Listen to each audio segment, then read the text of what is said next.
Good evening, everyone. My name is Dale Crossley. I'm the board chair for Solano County Water Agency. As many of you know, the LNU fire was devastating for Solano County and its residents, as well as our local and neighboring communities. Large wildfires like the LNU fire can take 2 to 5 years for the watersheds to recover, vegetation to grow, and areas to recover. Unfortunately, this post-fire recovery can also increase the risk of flooding.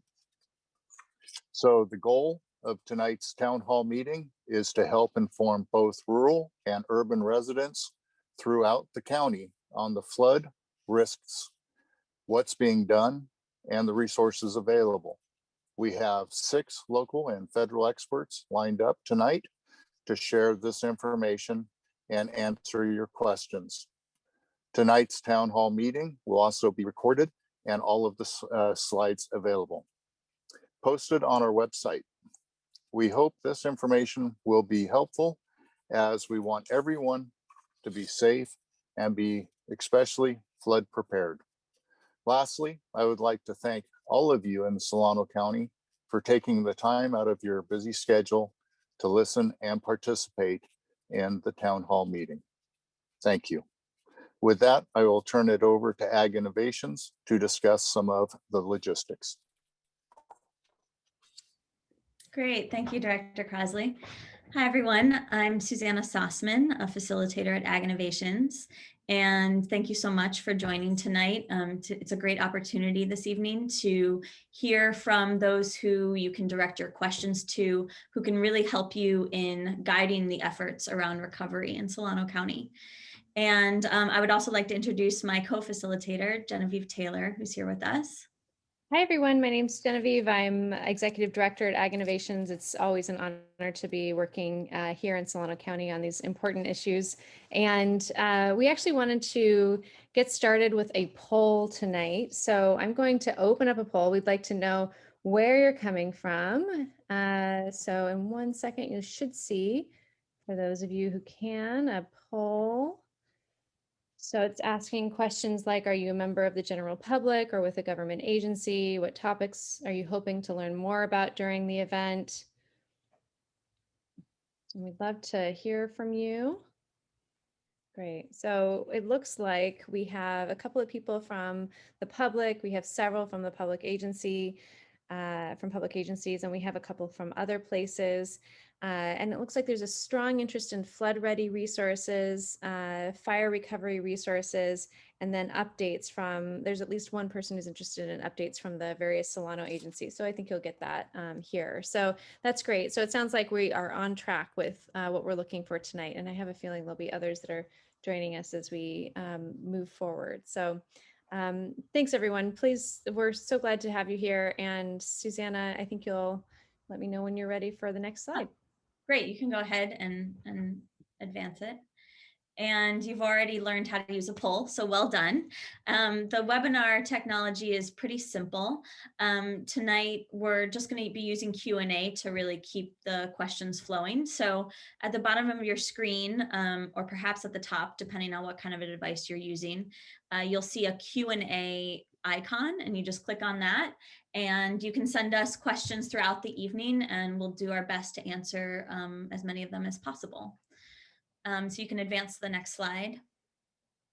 And so here's just how you would enter a question in and send it to us either anonymously or with your name. Next slide.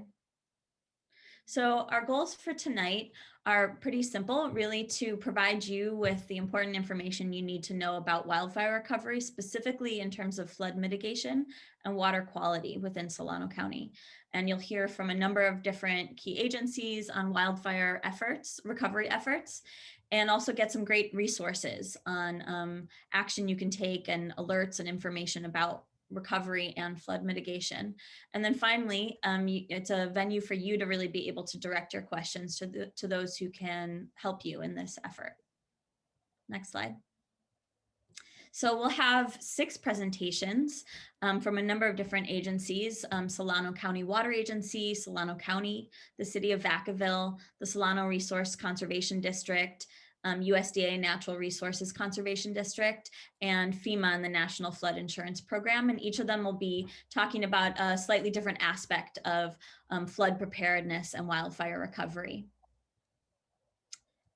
And with that, and also I will say one more thing is just that we'll be breaking up presentations with a little bit of time in between to answer your questions. So, just be patient and let us guide you through the evening with a little bit of space in between some of the presentations, and then we'll have more Q&A at the end. So I'll hand it over now to Alex Rabidou, who's a principal engineer with the Solano County Water Agency, and he's going to talk about some specific flood risk areas within Solano County. Yeah, thanks, Susanna. And one point I should, definitely as we're sort of seeing the audience that we're presenting to, one sort of point I'd really want to share with our public agencies who have taken the time out of their busy schedule is that, we really are, going to be putting this up on our website, and we really anticipate this being an issue for the next couple of years. So it's one of those, I think, no matter what, I think this will be a good resource for the public, again, particularly as we move into this year, into the next season as well. So with that, the topic of this presentation I'll be going over is, are you ready? And that is, are you really ready for post-fire flood risk and some of the preparedness? And so with that, let's go to the next slide. So in Solano County, obviously we were one of the counties impacted by what was called the LNU complex, which this is really the LNU complex and the Hennessy fire. And there were actually a total of 5 counties that were impacted, Napa, Solano, Yolo, Lake, and Colusa. And really, again, and for Solano County in particular, I mean, this impacted all around areas like Lake Berryessa and up to Cache Creek and into Napa County. But in Solano County in particular, really focused in a specific area in sort of the northwest corner of Solano County, and actually 2 distinct regions. The first region actually is really outside of the city of Vacaville. This is really going into the mountains sort of west of Vacaville to the north of Vacaville, really outside of the city limits, but really have the potential to impact Vacaville for really the city and areas near the city for the next couple of years. This map also shows the fire severity, and so if you look at things like the red and the yellow, those are areas that were burnt fairly severely in areas that really look like moonscape even right now, several months after the fire burnt. So it's really important to realize this is certainly something on all of our minds with the public agencies as well as the public to really keep that in mind. And let's go to the next slide, which is the next area in Solano County. So the next area here is also in sort of the same region, but going a little bit further north in what's known as sort of the northern Pleasance Valley area. And this is also termed the inner dam reach of Puda Creek. So this is areas within Solano County that actually drain into the Puda Creek watershed. And this really, again, are areas that also were pretty severely impacted, Miller Canyon into Pleasance Creek and eventually into Lake Solano. So those are really the areas of Solano County that were really severely impacted by the LNU fire. And so the next slide, please. So, one of the big questions that folks may be asking is the LNU fire, that happened in August of last year. It's been a long time. Even with such a dry year like this one, why do we care? Why is this a big deal? And really, it's important to realize that when you have major fires, wildfires like this, there's really a higher risk for increased runoff. You really have a greater risk of flooding. And so that's really important to realize, and particularly knowing that this is likely to be with us here for a couple of years. In other parts of the state, in particular in Central and Southern California, debris and mud flows are a really big issue. And even Solano County, I'll talk about that here in another slide. But this is a picture to the right, actually, of what's called the Montecito fire down in Santa Barbara County. And there was actually many homes destroyed. There were many people lost their lives with this fire. This was just a couple of years ago. And so it's really important to realize that, again, really you need to be aware of the risk, both from a flood and a debris mud flow standpoint that big fires like the LNU can have. Besides that, you also have just more typical issues that you have even with wet years: hill slope erosion, landslides, rock falls, and in some of the more rural areas, you can have road blockages where it's hard to have access for emergency vehicles and things like that. So really, it's important to realize again that there is you have these big fires, there's a real risk for flooding, for debris, mud flows, and others. And really, the take home again for the public is really that this can impact your homes, your vehicles, your possessions, if you're in the rural areas, your farm animals, and also emergency access. And so really the take home but with all of this is be prepared. Don't just assume it's going to be okay. You really want to be prepared. So next slide, please. So the next slide, yeah, and so this is really important, talking about debris flows. And this is actually a map to the left put together by what's called the work team. This was done right after the fire it happened, and this was done, I think, in September, October of last year. The areas in red are really the areas of the highest risk of debris flow. Doesn't mean it's going to happen, it just means there's a higher risk. And that's the hard part, is there's no guarantee it may happen or may not happen. And so again, it's about being prepared. So in Solano County, this area kind of focused here on the right really encompasses, to point out, this is Interstate 80 right along here, with going through the city of Vacaville. This is Lagoon Valley Lake right over here. And this here in yellow is Pleasance Valley Road, basically extending from Vacaville all the way up eventually to Lake Solano. So the area of the highest risk of debris flows is really in the mountain areas, the steep mountain areas basically west of Pleasance Valley Road. And this includes areas like Gates Canyon, Mix Canyon, and Miller Canyon. So the real message that we really want to convey is that for a lot of homes, most of the homes were destroyed in this area from the fire. And so people are in the process of rebuilding, putting trailers out there, temporary structures. And the real key is, again, you want to make sure your temporary facilities or your new buildings, are outside of the creek, outside the influence of the creek, particularly where the creek waters can rise, because when you get debris flows, it's a real challenge, and these mud flows can be very dangerous. And so the real issue is, again, in those steep canyon areas, you want to be well away from the creek or where you may have high water or high mud flows happening. Next slide, please. The next slide, as we get to it here, is sort of the other greatest risk here, and probably the greater risk here in Solano County. And so hopefully it kind of cues up in the next slide here, but it really is the flood risk for the city of Vacaville and the greater areas. This is a map actually showing the city of Vacaville and actually historic flooding, not really associated with fire areas, but really the historic flooding within the city of Vacaville. Some of this flooding was as recent back into 2005, even a little bit more recent than that. And so it's really important to realize that there's areas of the county, in the city of Vacaville and others that already have a history of flooding. On top of, now you raise the risk because you have this post-fire impact. And so that's really important to recognize. Also within the city of Vacaville, there's a couple of major creeks, Ulatis Creek here in blue, Alamo Creek, and Encinosa Creek, which is a tributary to Alamo. All of these watersheds were really massively impacted. The headwaters, tributaries to these creeks were essentially all burned. And so it's really important to realize over the next several years, it takes anywhere from 2 to 5 years for these watersheds to begin recovery. And so there's this really increased risk in an area that already has the potential of flood. And so really the message here is, be prepared, be aware, is your house in a flood zone? Are you at risk? And just really helping to get get the public educated on again, knowing what those risks are. Next slide, please. So the next slide actually that we're going to go into is actually areas outside the city of Vacaville. And this would be in what's called the Sweeney Creek, which is the Allendale area north of Vacaville. It's a historic area that floods every few years in flood events. And Sweeney was also one of those creeks that also was impacted by fire to a lesser extent, but still impacted. So again, those rural residents are really need to be aware of the flood risk. And then lastly, Gibson Canyon Creek is a tributary just right at the north end of Vacaville, into the unincorporated areas where the PG&E substation is. That again is also at risk of not necessarily impacted by fire, but again of typical flood risk. Next slide. So lastly, in kind of putting all this information together, the idea is, sort of not doom and gloom, but just recognizing there's real flood risk, there's debris flow risk that really the public needs to be aware of. So what are some of the tools? What are some of the things that the public, that homeowners, landowners can access? One of the easiest things are the FEMA flood maps, and we're going to hear a presentation about that as well. But those are good resources to find out, is your home in a flood zone? Have you been flooded in the past? And really recognizing what those flood zones. Also getting National Weather Service forecast. The Vacaville area is kind of in between Sacramento and San Francisco. There's weather offices that provide updates, daily updates, accurate forecasts that you can look at and really identify if there's risk. Also, the public agencies here, the Solano County Water Agency, City of Vacaville, City of Fairfield, have a whole network of rain gauges, creek gauges throughout actually the areas, some of the areas that were impacted in those city limits as well, to really track real time how much rain is coming down, what are the stage levels in those creeks. So we're going to hear about that a little bit later. And that's a really good resource to track these in real time. Even if you're not home, you can track it online, you can track it on websites.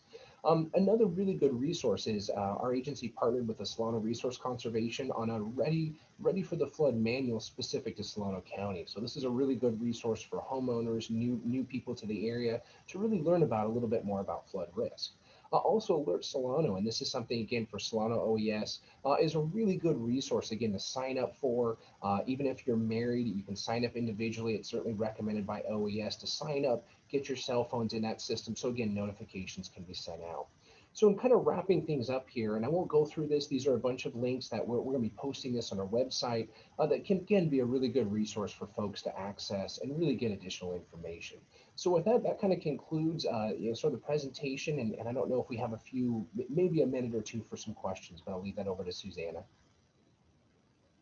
Great. Thanks so much, Alex, for the informative presentation. And so, yeah, we would love to open it up if there are any questions specifically about Alex's presentation on risk zones and ways to track flood areas. I'll just pause for a moment. Great. Well, there will be more time at the end if anything comes up. And I know that there is a question about creek maintenance, and that's actually the next presentation. That's the next presentation we're going to be covering. So I'd love to hand it over now to, we'll have two presentations back to back about landslide risk from Matt Tuggle, who's a engineering manager in Solano County, as well as Brian McLean after him, who is the Deputy Director of Public Works for the City of Vacaville. And he'll specifically be talking about creek maintenance and proactive steps that you can take, and also that the City of Vacaville is taking. And then we'll open it up for some more Q&A specifically about that. So Matt, I'd love to hand it over to you. Great. Good evening. My name is Matt Tuggle, and I'm engineering manager for Solano County. I'm here to talk about rural flooding and landslide risks that exist in the unincorporated areas. These are the areas that are not in the cities but outside in the rural portions of the county. So a little history about me. I started the county in 2001, and I went through, I would say, some significant flooding in 2002. But I also experienced the 2006 flood that was particularly acute and significant for the city of Vacaville. We had another significant flood event in 2017 that hit mostly the rural portions of Solano County. And so going through those has provided me some perspective and some experience about the types of impacts that we see, and also the risks that come from the types of flooding that we would anticipate. More particularly is now that we've had this wildfire, we are learning about really that large, broad, intense wildfires can result in significant flooding impacts. So what we're learning after the LNU fire is there really is a significant change that we have to recognize here, that we will have some increased risks of flooding and other impacts. So next slide. So it's that learning process about what happens after large fires. And aside from the cleanup and the impacts that are direct, the loss of structures and frankly, loss of life, we have to prepare for flooding. And as Alex mentioned, it's not just this year. Yeah, we have gotten through most of this winter. We are likely going to get through this winter without significant flooding. We do have some storms to come here, so we'll have to see what Mother Nature will give us with spring storms. But the thing that we have to anticipate is a long-term, 2 or 3 years. And the reason for that is the impacts of fire on the rural parts of the county are that it removes vegetation that would slow and impede stormwater runoff. And it's not just a little bit. The fire that we experienced in some cases stripped all vegetation out. The fire was so intense that there was, in some cases, very little organic matter left. It turned to ash and blew away. And for those who lived in Vacaville, you likely ended up with leaves and other ash debris. Like I said, this is a different kind of fire. So from the report that Alex had mentioned that the state has provided, and then there was also an additional hydrology study that was looked at, that we can start to see runoff from these burn zones that are not just a little bit. It can be twice as much, 3 times as much normal runoff. So because of the significance of that amount of runoff, we really do have to recognize how impactful this can be to the upper watershed areas, like flash flooding, and then also to the lower zones. So the other thing is it's going to take years for this vegetation to recover. We have to anticipate other things like landslides, those rooted trees and bushes that might have kept those slopes together.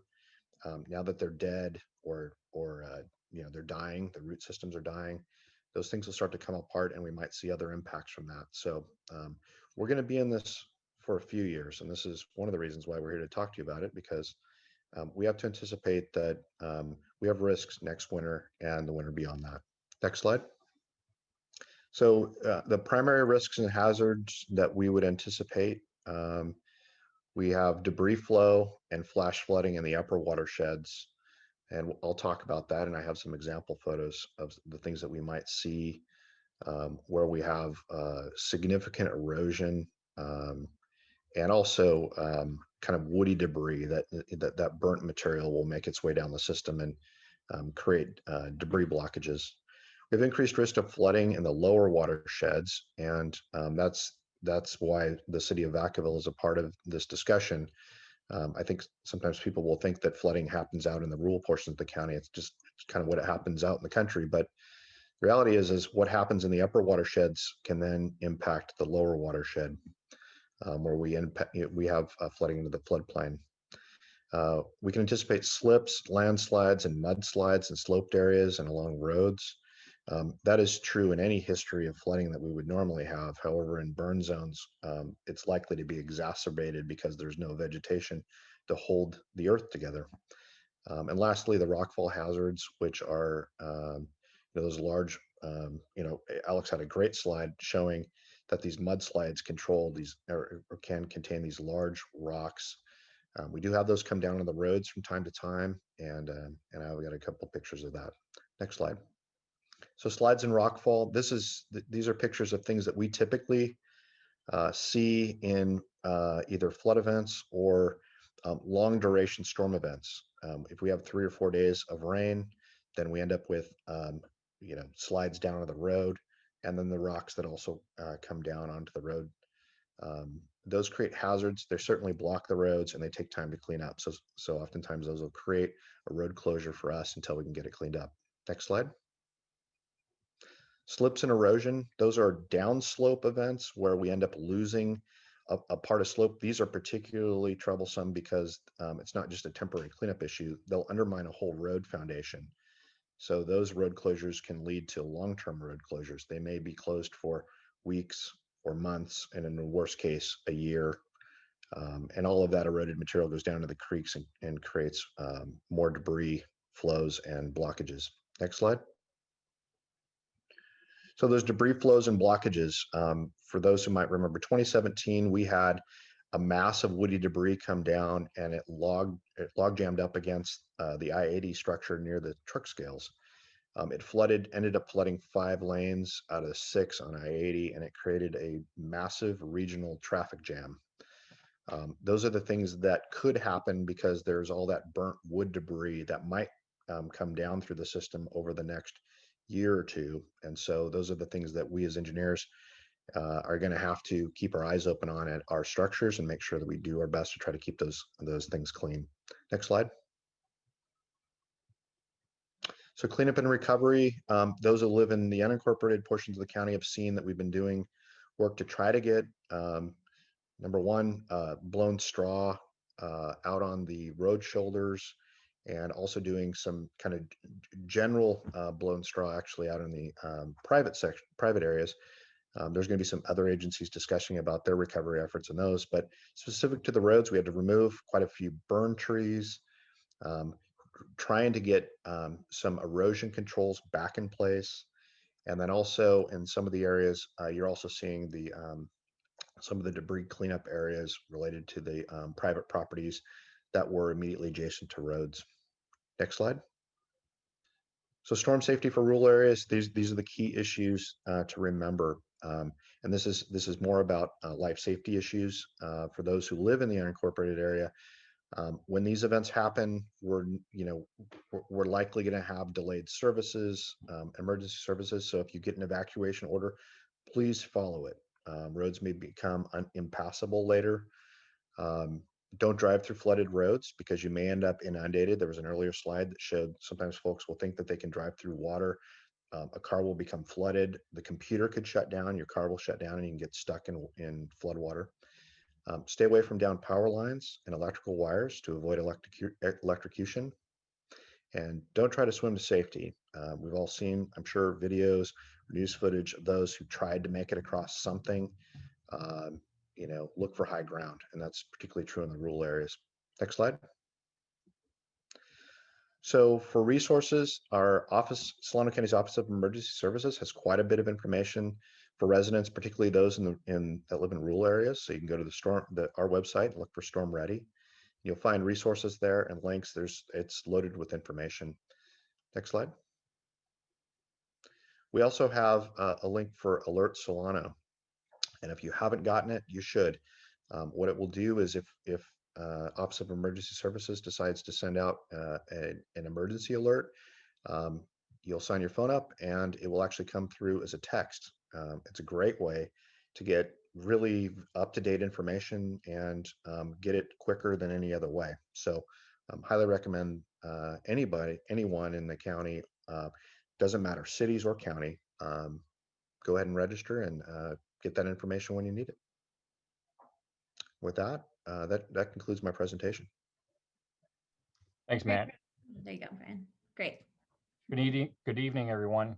As Matt mentioned, a real risk from the aftermath of the LNU fire is post-fire flood, in which debris flow and possibly flooding can occur in the upper watershed areas of the county and subsequently flow through the creeks within the city of Vacaville. Next slide. Maintaining stormwater conveyance within the city's creeks during the winter months is a primary mission of the Vacaville Public Works team. To that end, the city has a long-standing program in place designed to mitigate flooding within the city to the greatest extent possible.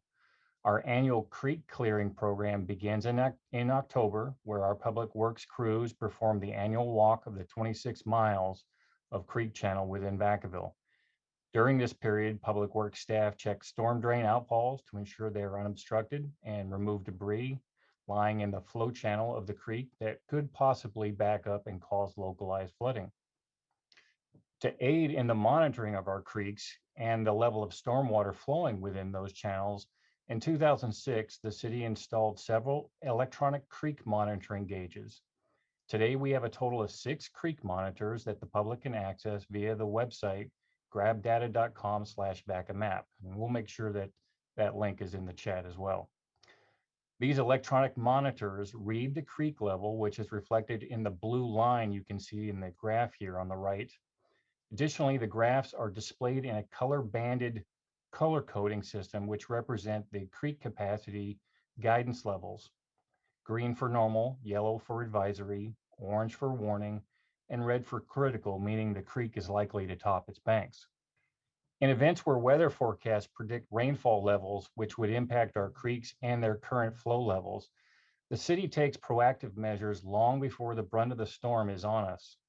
These proactive measures include the deployment of pre-made sandbags to specific low-lying areas that have historically been impacted by flood events, as well as the activation of the city's sandbag station at Irene Larson Park, located adjacent to our fire station on Alamo Drive.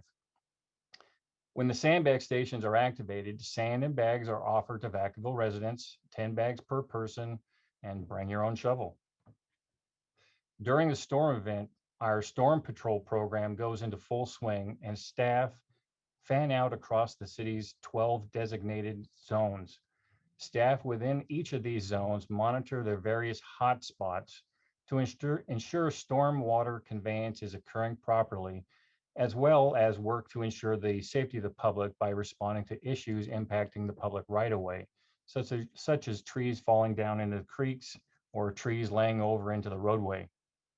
And as Matt and Alex have mentioned, in light of the heightened need for preparedness due to the hazard of post-fire flooding due to the LNU fire, this year the city has identified 16 critical creek juncture points, which during significant storm events, Public Works supervisors and managers will man to provide additional time to notify the city's Emergency Operations Center and safety personnel, thus giving us that much more time to react.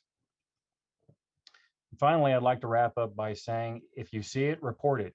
If you see something that looks like a safety issue within the city of Vacaville, report it to Vacaville Public Works. You can contact us by calling the number on the screen here. It's 707-469-6500, or by emailing us at pwmaintenance@cityofvacaville.com. That concludes my presentation, and I'll hand it back to Susanna. Great, thank you, Brian and Matt.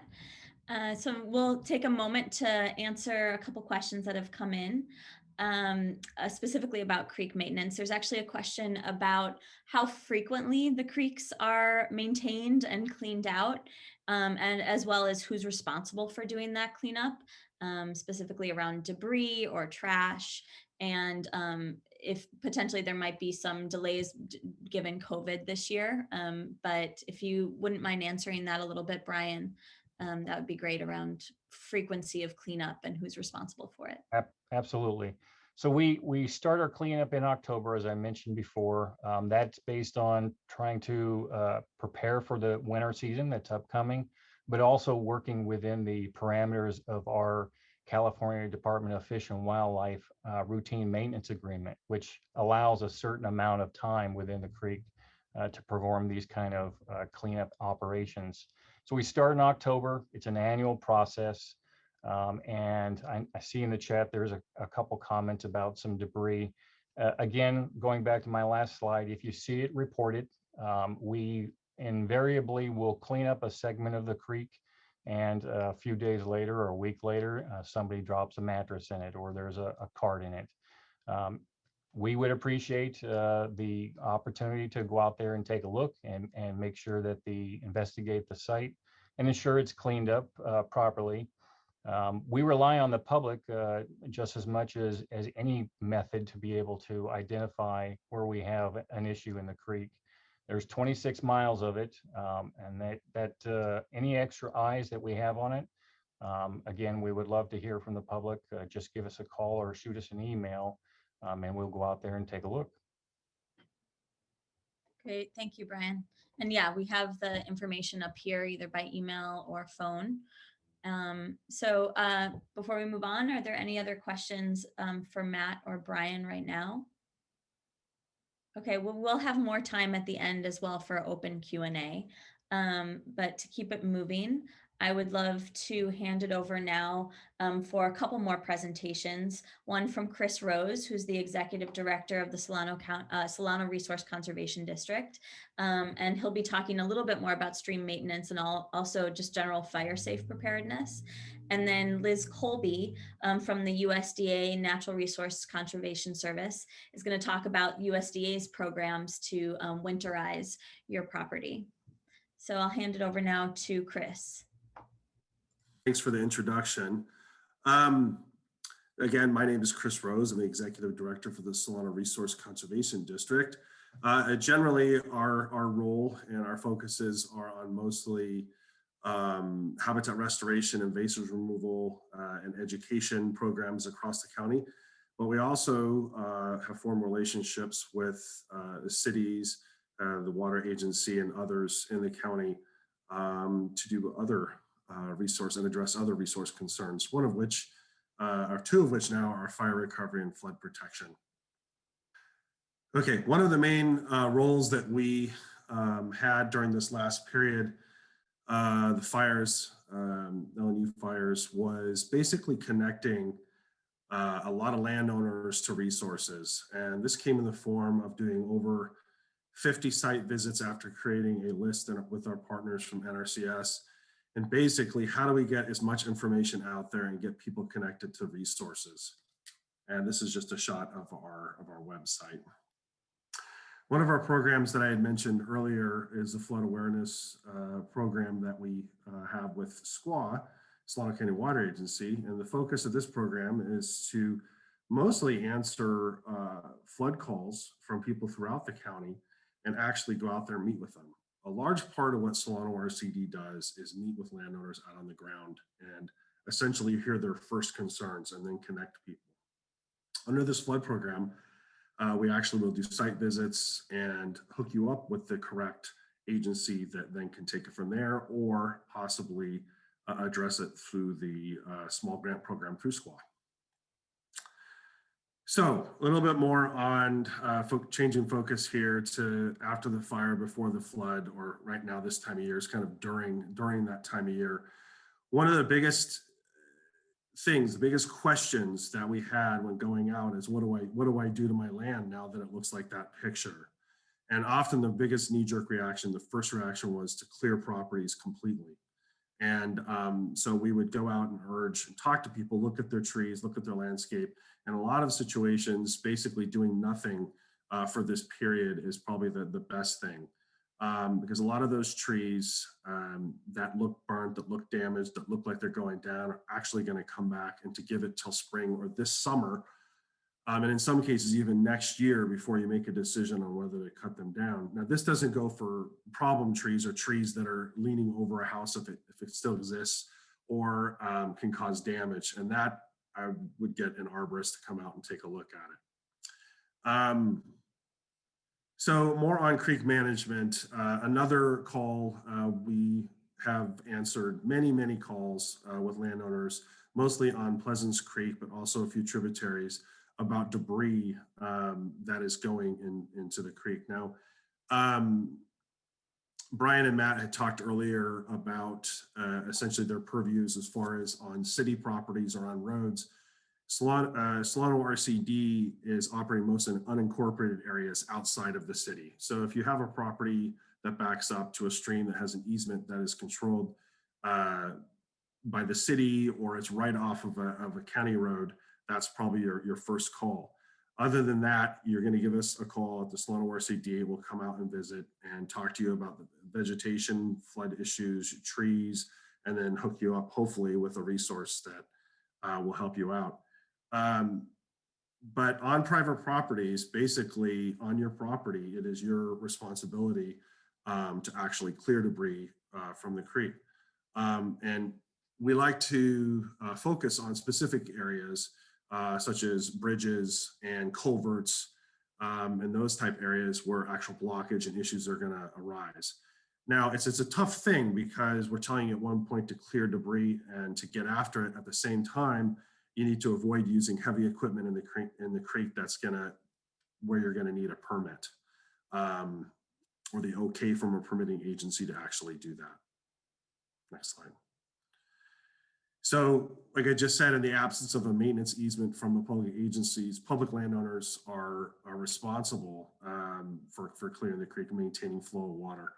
And part of this is keeping dead down vegetation from restricting flow, maintaining live trees and beneficial vegetation on the banks to hold your banks together, as well as address invasive species such as dry bamboo or reed, figs, privet, because they often block channels.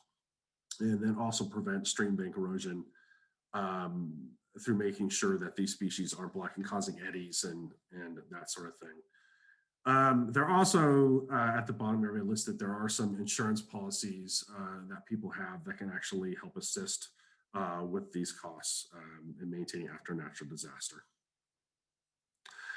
So this is the big, I say the third big question we get is, we're saying private landowners need to take the lead on keeping creeks clear and managing the vegetation, the stream banks.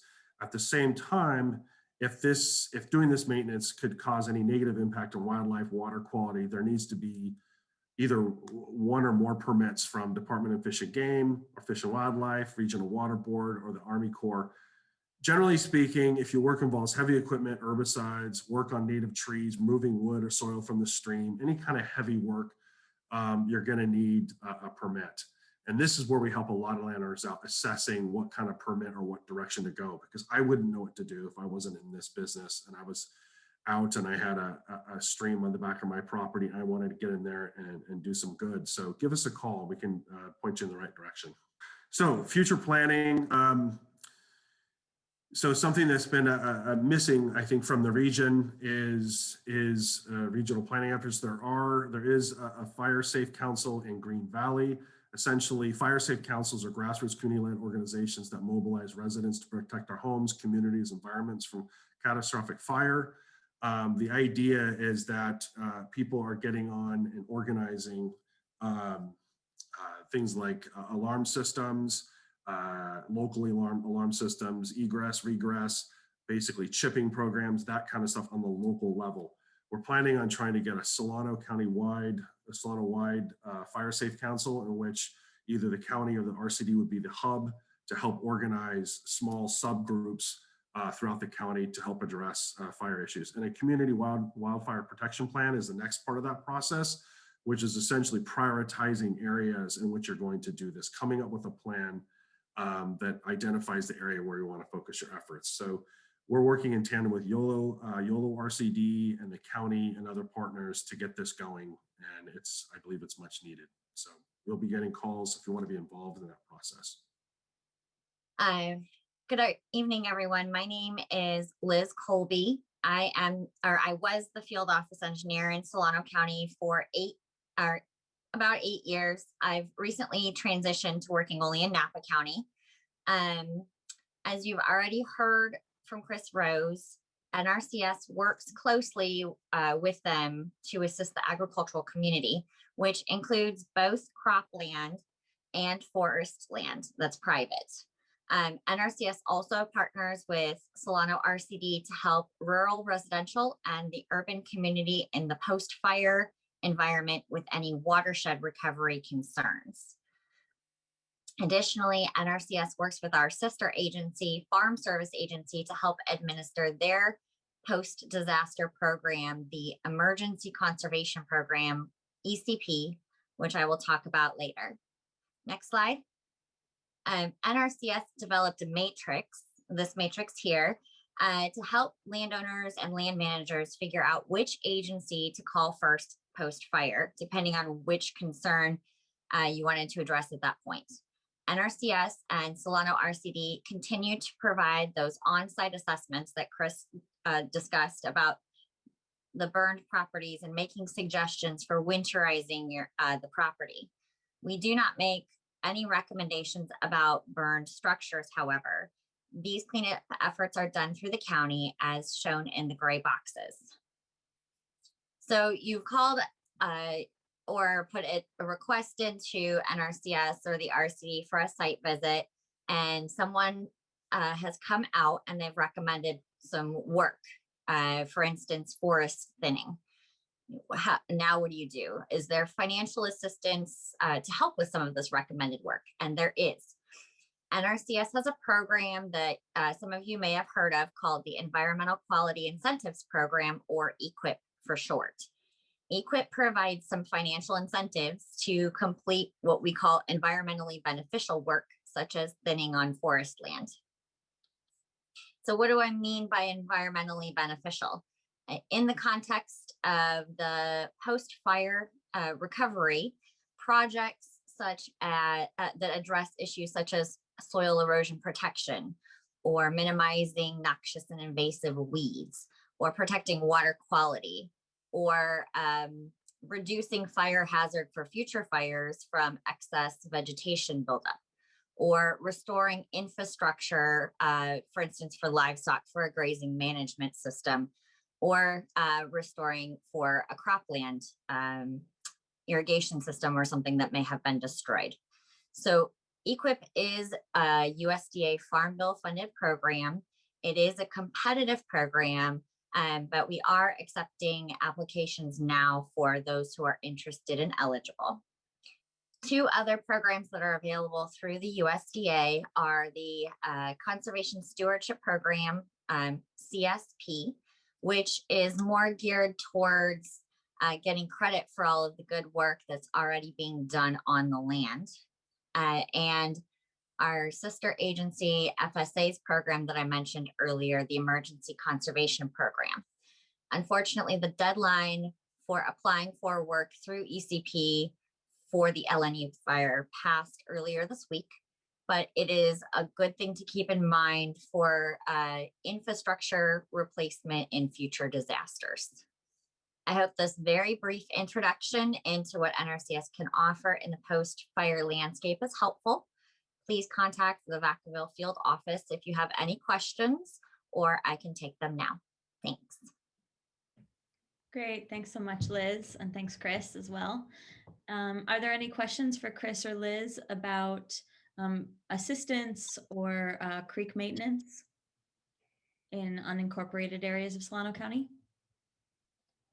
Okay, well, let's keep moving then, and we'll come back to any questions at the end. So our final presentation is Edie Lohman, who is a National Flood Insurance Program insurance specialist with FEMA.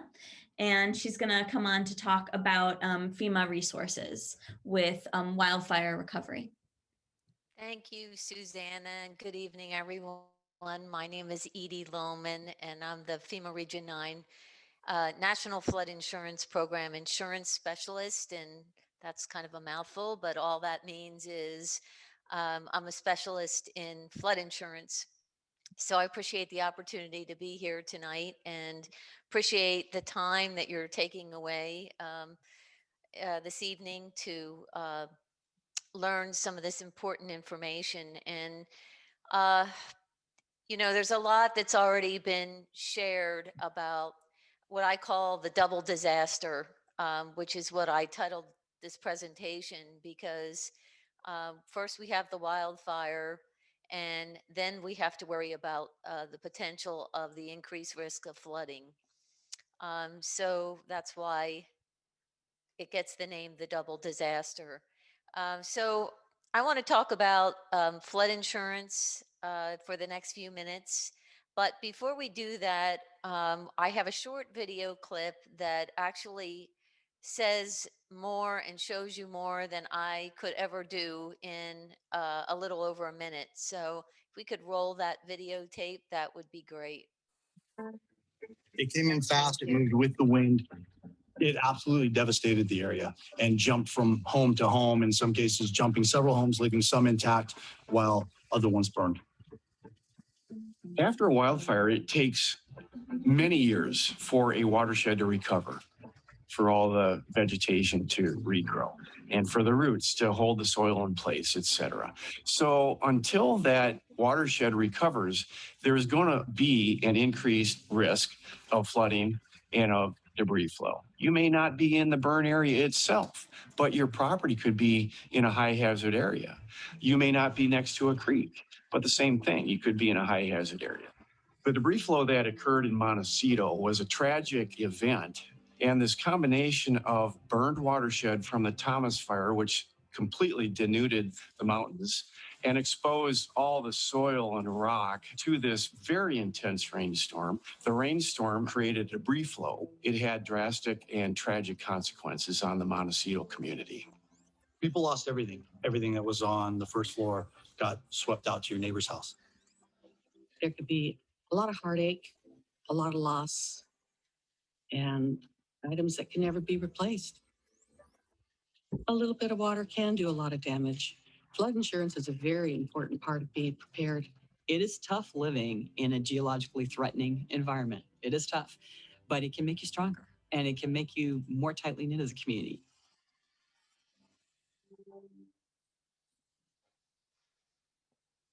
Thank you. So the reason why I wanted to show you that really is because I feel like a picture paints 1,000 words, for one thing. And we're going to talk about some of the coverage under the National Flood Insurance Program policy, and mud flow is one of those. It's considered part of the definition of flooding. A lot of people have trouble visualizing what a mud flow actually is. So I thought that video from Montecito was a great opportunity to see exactly what a mud flow looks like.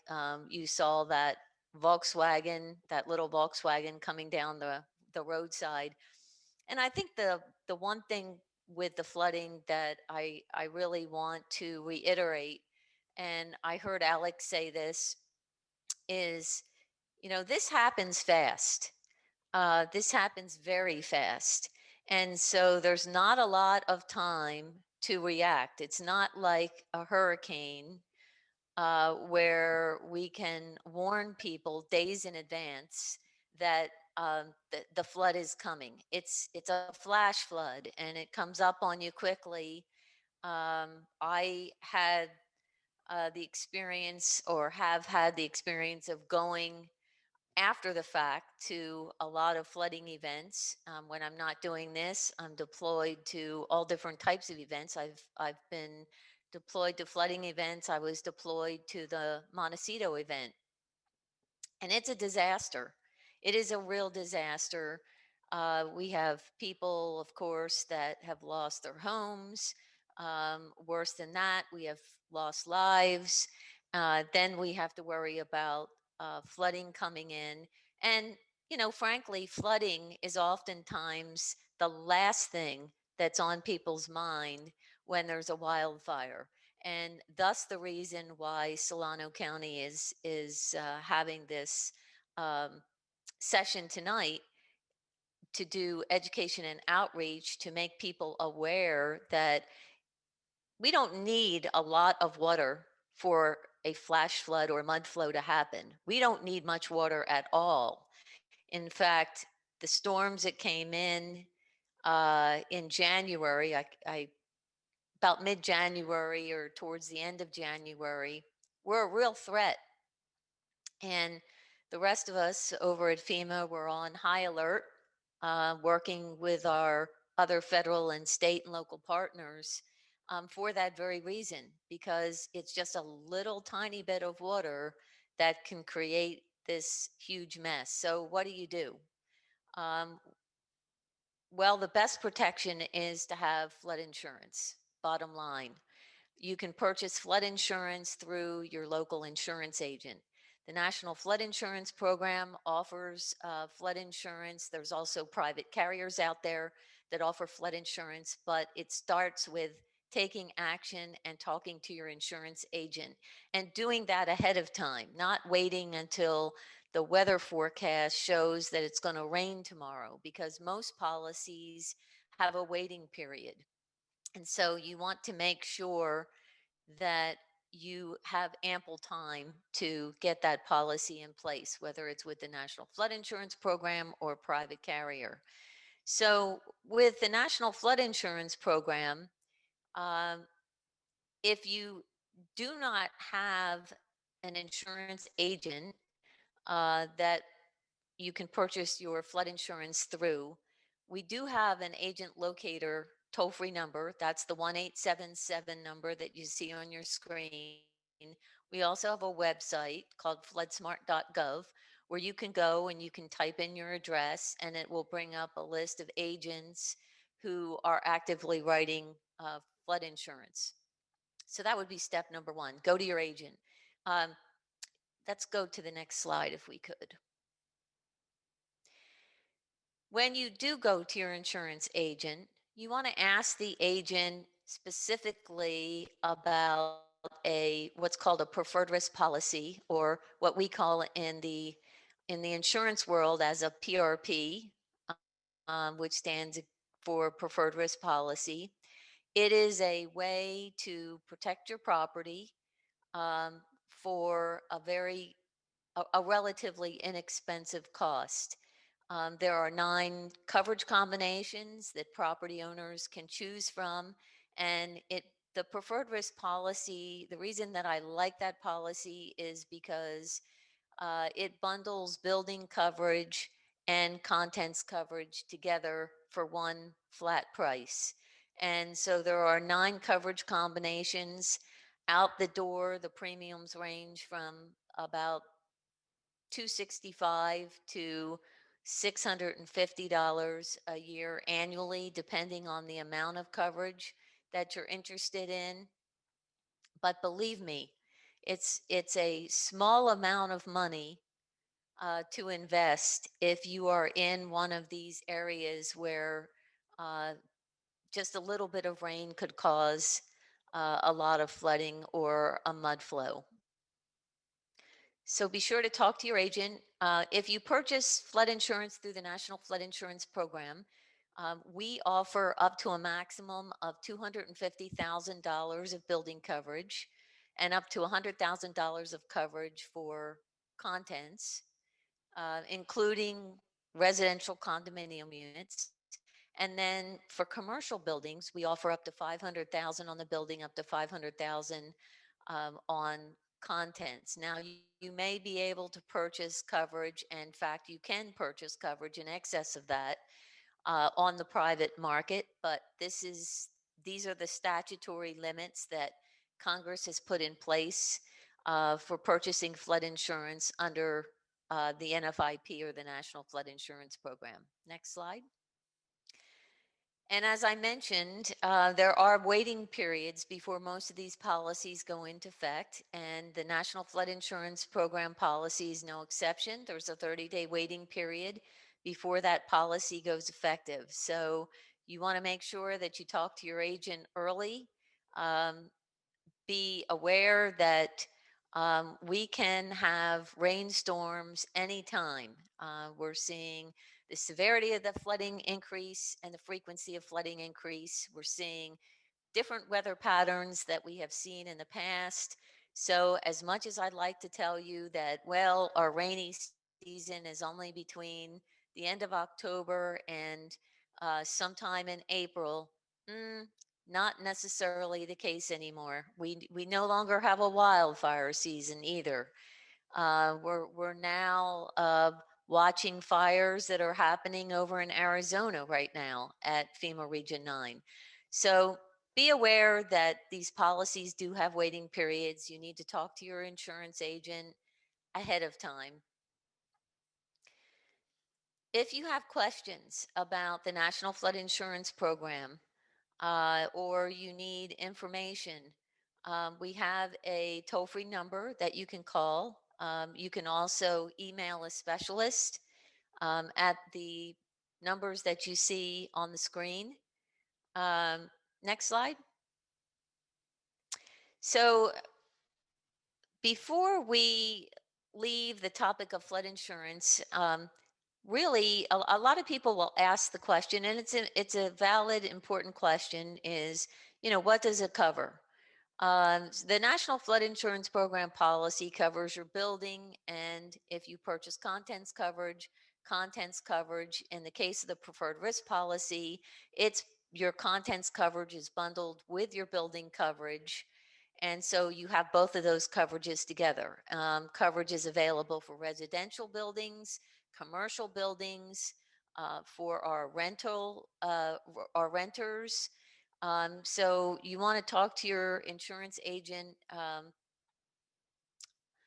if you are in any one of those categories and you're interested in purchasing flood insurance.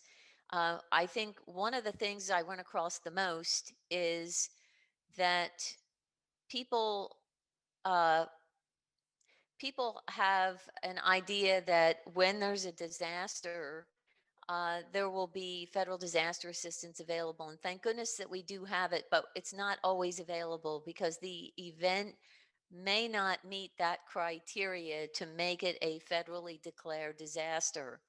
And if it's not a federally declared disaster, which 90% of our events are not, then you and I, as property owners or as a renter, have to figure out how we are going to recuperate from that event. And that means either using savings or taking out a loan, or hopefully relying on insurance.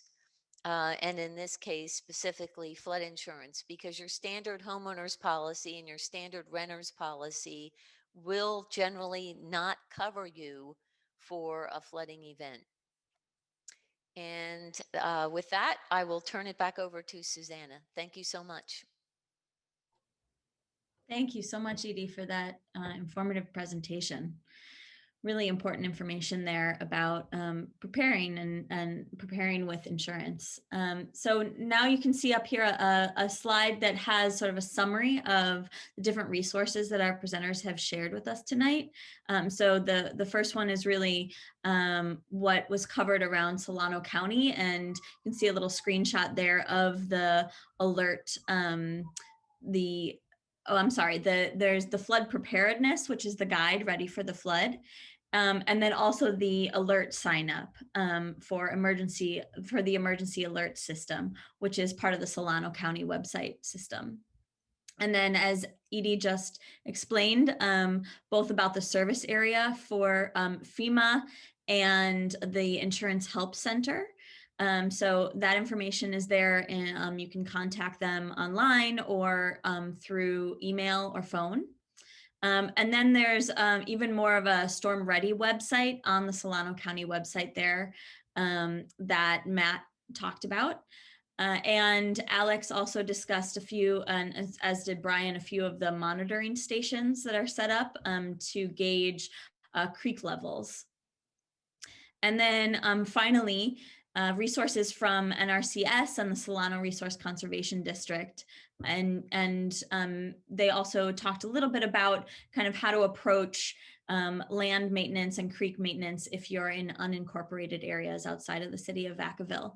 But you can always contact them directly, and they can help direct your question to the right agency. So with that, I'll ask if there's any other questions. There was still a question about creek maintenance. And so I'd love for Brian, if you wouldn't mind helping us out with another response there. And then in the meantime, if there are any other questions, please feel free to put them in the Q&A, and we'll take a little bit more time to answer any of those. Thank you, Susanna. Yeah, absolutely. If there's an issue that individual sees in the creek, whether there's a blockage or other safety issue, please call us at Vacaville Public Works, the 469-6500 number. We'll send staff out and meet with the individual and investigate the situation to resolve it. Great, thanks, Brian. And yeah, I believe you should be able to see that number again in the Q&A section now. And I'll just ask one more time if there's any other questions about any of the other presentations that we had tonight about the insurance program or unincorporated areas of Solano County or the monitoring stations. And I will say that this information, the recording as well as the slides, will be posted on the Solano County Water Agency website, so you can access this afterwards. And I just also want to thank the presenters tonight for all the information that you put together for us and the great packet of resources, and the Solano County Water Agency for coordinating this and hosting this webinar.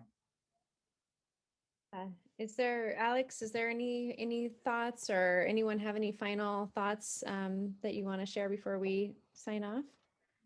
Yeah, maybe as we kind of wrap things up, and certainly I do want to share with the panelists. Obviously, we know this is a dry year. We're in a record-setting probably drought.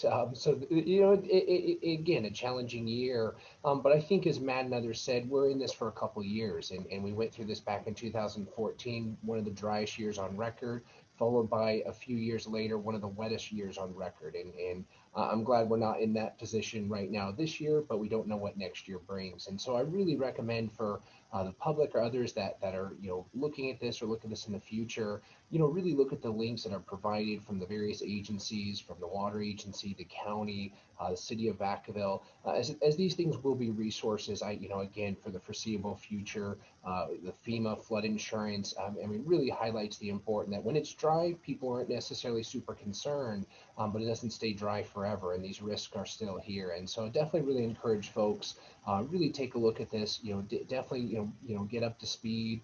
We certainly want to make sure these resources are available, and certainly want to thank everyone for, for taking the time out of their schedule, both with the agencies and homeowners.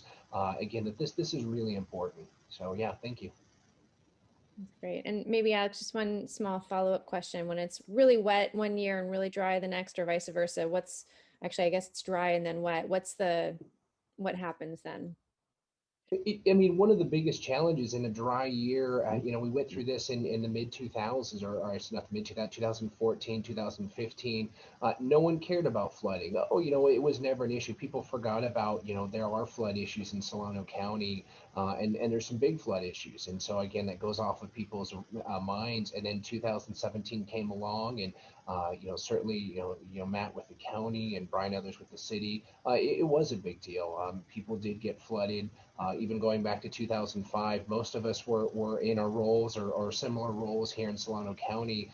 It was a big deal. Over 1,000 homes flooded within the city of Vacaville and the rural unincorporated areas.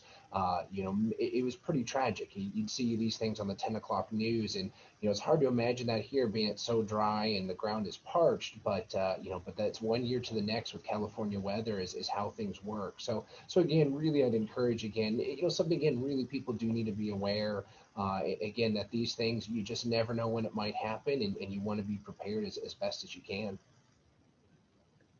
Thanks, Alex. And any other final comments from anyone else? All right.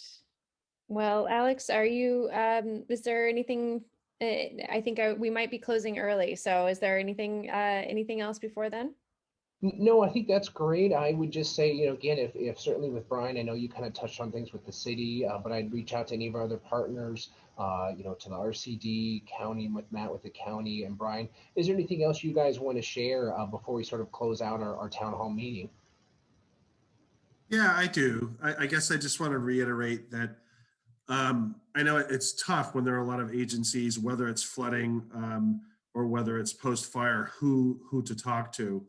But just remembering that if you're on a county road or off a county road, there's flooding or some slide or something like that on the county road, that you're calling the county. Or if you're in city limits in an area that you know is controlled by the city, that's who you talk to. The thing is that you can always call NRCS and the RCD, and the idea is that we'll help hook you up with the right people. We're not going to give you a number of someone we don't know. We're going to send you to someone we know that can actually help you if we can't. So that's what we always say, especially at the RCD, as far as private landowners. The idea is that either we can help you over the phone, or we'll go out and visit you. Thanks for clarifying that, Chris. I'll go ahead and throw in, I guess I'll throw a challenge to my colleagues, and it's to me too, is to make sure that some of us will be working over the next 6 months and through the summer to still do watershed restoration, but we really should set a goal to meet next year, or I'll say in fall, and restart the process and start public outreach again, just to make sure that, you know, everyone understands, and to remind ourselves, you know, the floods are going to come, and in particular for these watersheds, we're likely to see something here in the next 2 or 3 years. So I'll be here. I'll probably bug. I know that a number of you will as well. So I'll look forward to seeing you in fall. Yeah. Yeah. Thank you. And it's great as well to know that there's a fire preparedness CWPP, that's Community Wildfire Protection Plan, that's starting up as well. That seems important heading into next year's fire season. Although this at this moment we're more in the flooding season. You know, hopefully we get some rain in the right quantities, at the right amount, at the right moment. Yeah. I'd like to say to Alex and the squad team, you know, thanks for, you know, putting this together, and Ag Innovations as well. Terrific job. And I think this is a, you know, a foothold in us as agencies collaborating closer together. As Matt said, Matt and I have gone back many years at this point, and I'm going to look forward to developing some of those contacts with Alex and his team more, so that we can be all better prepared for what's coming in the future. Great. Wonderful. Well, I think we'll close it there a little bit early, and again, feel free to please do use the resources that were provided here, and be in touch with any of the agencies that have spoken tonight. And we'll see you again in the fall, if not sooner.